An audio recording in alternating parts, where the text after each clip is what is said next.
Hello everyone, my name is Abhishek Gupta. I am from AB classes. इस particular question को हम discuss करेंगे जो कि बहुत सीमिंगली बहुत ही कॉम्प्लिकेटेड है। बाप रे, इसको देख के ही लगेगा कि इसको छोड़ दें। बट बच्चों, लाइफ में कभी भी इस तरीके का क्वेश्चन आए जिसमें सम ऑफ सम टर्म्स करना है, या for example sum of some terms की जगह मैं लिख दूं एन टर्म्स। यहाँ पे तो ए टर्म्स की बात कर रहे हैं, वन है, टू है और ये एथ टर्म है। ठीक है, आखिरी वाला एथ टर्म है। सम ऑफ एन टर्म्स की बात कर रहे हैं।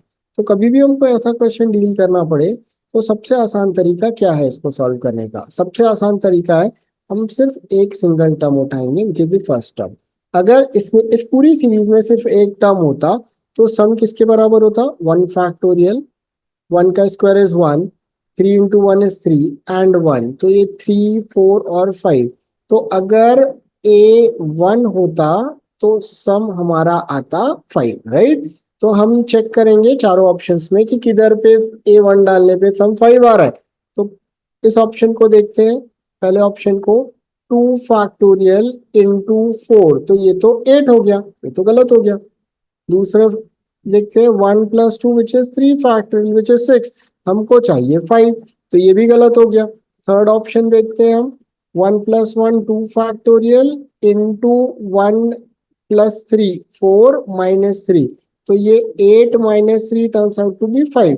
तो ऑप्शन थ्री हो सकता है अगर ऑप्शन डी नहीं हुआ तो, राइट? तो ऑप्शन डी भी चेक करते हैं। ठीक है, option D one plus two which is three factorial minus three, six minus three which turns out to be three. तो ये भी वैल्यू नहीं है, ये भी नहीं है, ये भी नहीं है, तो हम स्ट्रेट अवे समझ जाएंगे कि option C is going to be the right answer. Clear? तो इस क्वेश्चंस को अगर हम ट्रेडिशनल अप्रोच से सॉल्व करने जाए तो it is going to take us a lot of time, बहुत ज्यादा समय लगेगा। क्वेश्चन में इसको स्प्लिट करके सॉल्व किया हुआ है अननेसेसरी कॉम्प्लिकेटेड तरीके से। आपको ये नहीं करना है पेपर में। पेपर में हमको स्मार्टेस्ट तरीके से बनाने हैं, and this seems to be a very smart way. ठीक है, कई बार क्या होगा कि आप जब ऐसे पुट करोगे वैल्यूज तो दो ऑप्शन मैच कर जाएगा।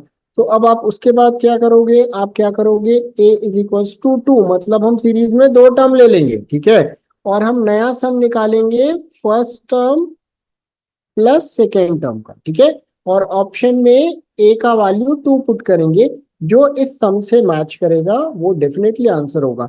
I can pretty well guarantee कि 99.99% ऑफ द क्वेश्चन दो वैल्यू पुट करने से सॉल्व हो ही जाएगा। तो आपको उससे ज्यादा कुछ करने की जरूरत नहीं है। लेंदी मेथड कभी भी अप्रोच में मत लेना, that is going to waste a lot of time. Hopefully आपको ये मेथड समझ में आया होगा and you would be able to use this method multiple time. Have a wonderful day guys, we will meet very soon.